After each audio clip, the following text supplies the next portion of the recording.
Lagos Talks 91.3. News. The Federal Executive Council has approved a new national language policy, making the various mother tongues compulsory medium of instruction from primary 1 to 6. Briefing newsmen, Education Minister Adamu, who noted that the policy takes immediate effect, stated that the government is aware that its implementation will be difficult but necessary to promote the cultivation and use of all Nigerian languages. There are 625 languages in Nigeria. If we had the material, let's say instructional material and teachers, this will be used to teach. The community will teach children in its own language. It's not restricted to the 3 languages that were promoted: Hausa, Igbo, English, and Yoruba. Mother tongue is mother tongue. So when the policy is fully operational, each locality will teach students in primary 1 up to 6 in their own mother tongue, because research has shown that pupils learn much better when instruction is in their mother tongue at that level. But even at that, he revealed that as of yesterday, 29 languages have become extinct, leaving the country with 625 languages. For this reason, he disclosed that the mother tongue will be used exclusively for the first 6 years of education and then combined with the English language from junior secondary school. Meanwhile, the Minister of State for Budget and National Planning, Clement Agba, has blamed the high level of poverty in the country on state governors, noting that they concentrate more on building flyovers and airports rather than uplift the standard of life of the people in the rural areas. Fielding questions from newsmen after yesterday's Federal Executive Council meeting, the minister stated that 72% of the poverty in Nigeria is found in the rural areas, abandoned by governors with more development in the state capitals. So you see, the issue is not about availability of money, but it has to do with the application of money. I think on the federal government side, we are doing our best, but we need to push that rather than governors continue to compete to take loans to build airports that are not necessary, where they have other airports so close to them, or governors now competing to build flyovers all over the place, and we applaud them. They should concentrate on building rural roads so that the farmer can at least get their product to the market. And I'm sure Correspondent Raliat Adinekon reports that the Minister of Science, Technology and Innovation, Olorunibe Mamura, disclosed that the FEC also approved for the research and development of broadband technology, which will result in cost-effective satellite system solutions in rural area through a public-private partnership (PPP). The project was designed to meet Nigeria's aspiration of providing up to 90% of Nigerians with fast, affordable, reliable and high-speed broadband internet.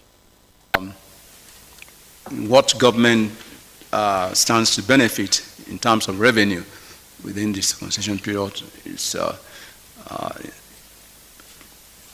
well over 1.34 billion naira, after which the whole project will revert to the government of the Federal Republic of Nigeria.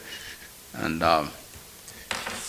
it's a way, like I said, complementing what the Ministry of Communications and Digital Economy is also doing, so that we can reach the underserved and, of course, the rural communities in particular. So essentially, that's what the memo is all about, and we're happy to know that this memo.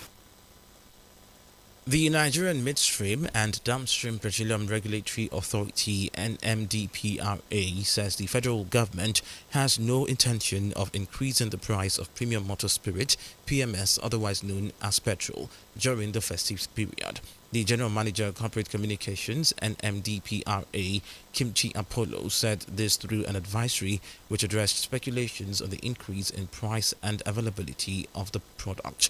He said the Nigerian National Petroleum Corporation Limited had imported PMS with current stock levels sufficient for 34 days, as marketers and the general public are advised to avoid panic buying, diversion of products, and hoarding. The Nigerian Communications Commission, the NCC, has warned consumers against patronizing counterfeited and not typed approved communication devices. The Director of Public Affairs, NCC, Dr. Ruben Moka, who gave the warning in a statement on Wednesday, strongly warned that such devices negatively affect the quality of experience while leaving their users vulnerable to losses and other discomforts. He said that the warning came following the Commission's enforcement activities in Kano State, where it arrested representatives of 3 companies responsible for the sales of such devices and handed them over to the Nigerian Security and Civil Defense Corps, the NSCDC, for investigation and for the necessary action. The Academic Staff Union of Universities, ASU, will hold a crucial National Executive Council NEC meeting this Saturday, December 3rd, 2022. The meeting, scheduled to be held at the University of Calabar, is expected to take decisions affecting members' welfare amid controversy over the demand for an 8-month salary covering the period the lecturers were on strike. The federal government, during the 8-month strike, declared a no work, no pay policy. Meanwhile, members of ASU have confirmed some of them had received full salaries for the month of November 2022, as against the half salary for the month of October 2022, during which the lecturers were on strike. In preparation for the 2023 general elections, the Independent National Electoral Commission, INEC, has begun the airlift of the bimodal voter accreditation system machines to states of the Federation. The chairman of the electoral umpire, Professor Mahmoud Yakubu, had repeatedly said there was no going back in the deployment of BVAS and the INEC results viewing portal in the nation's general election, scheduled for February and March 2023.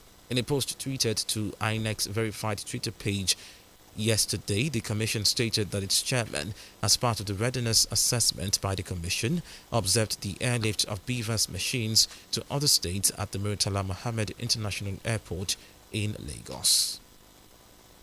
The governor of Abia State, Okeze Ikpeazu, has signed the Female Inheritance Bill into law. Following its passage in the Abia State House of Assembly, the Inheritance Bill, under the citation, the Female Person's Right of Inheritance of Property Law 2022, will see Abia women inherit and own properties in their father's family. While congratulating Abia women on the feat, Ikpeazu said his administration would continue to support women, and his administration would lean on the side of reason and common sense in the discharge of its obligations to residents. Ikpeazu hailed the State Assembly for the courage to pass the bill, adding that the Female Inheritance Bill is the most important legislation passed by the State House. Governor Ademola Adeleke of Osun State has given former officials a 2-day ultimatum to return government property in their custody.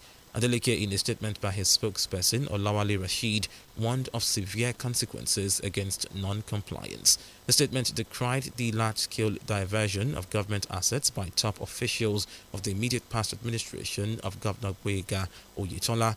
Official records indicate that 2/3 of former state officials left with lots of official cars. You're still listening to the World News. Moving on to the foreign scene, Zambia's leader has said he plans to sell the presidential jet his predecessor bought in his last month in office in controversial circumstances. Hakainde Hichilema said he wants to recover $193 million that was spent to buy the Gulfstream 650. Selling the plane will, however, not be straightforward, as the Zambia Air Force has said that it is not a public but a military asset. The fate of the jet has divided the public opinions. While some people support the president, others argue that selling it would undermine the country's security. The jihadist group Islamic State (IS) has announced the death of its leader, Abdul Hassan al-Ashemi al-Quraishi. The U.S. said he was killed in an operation by the rebel Free Syrian Army in southwest Syria in mid-October. An audio message from the group's spokesman said he was killed while fighting what he called the enemies of God, but he gave no further details. The spokesman, however, named his replacement as Abu al-Hussein al-Husseini al-Quraishi. But as with the previous announcement, the spokesman refrained from revealing his real name, nationality, or background.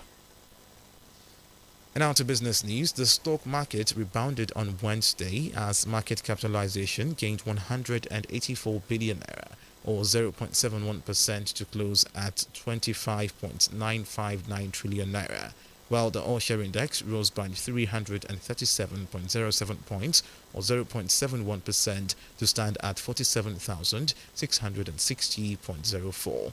The primary drivers of the recovery were gains in stocks of Zenith Bank, Guarantee Trust Holding Company, and MTN Nigeria. As a result, the year-to-date return rose to 11.57%. Finally, to sport news, French-born Wabi Kazri scored the only goal of the game as Tunisia upset World Cup holders France 1-0 at the Education City Stadium on Wednesday in Qatar. The shock victory for the Africans, however, was not enough for them to join the defending champions in the last 16 of the tournament, as Australia reached the last 16 of the World Cup for only the second time in their history with a 1-0 win over a disappointing Denmark. Argentina still advanced to the last 16 of the World Cup as Group C winners after a 2-0 victory over Poland, who also went through as runners-up, although a 2-1 win for Mexico over Saudi Arabia in the group's other game meant Poland advanced only on goal difference. Next fixtures are final group matches in Group E and F, where all but one team still has a chance to advance if they each win. Costa Rica play Germany, Japan play Spain, Canada face Morocco, and Croatia tackle Belgium. Reports say Portugal's keeper Cristiano Ronaldo has agreed a record-breaking £172.9 million a year contract with Saudi Arabia giant Al Nassr. Ronaldo had his Manchester United contract terminated earlier this month following controversial statements in a TV interview. Spanish newspaper Marca says the 37-year-old has agreed a 2.5-year deal with Al Nassr. Ronaldo, who is currently representing his country at the ongoing World Cup, is yet to make any official statement about the move. Lagos Talks 91.3.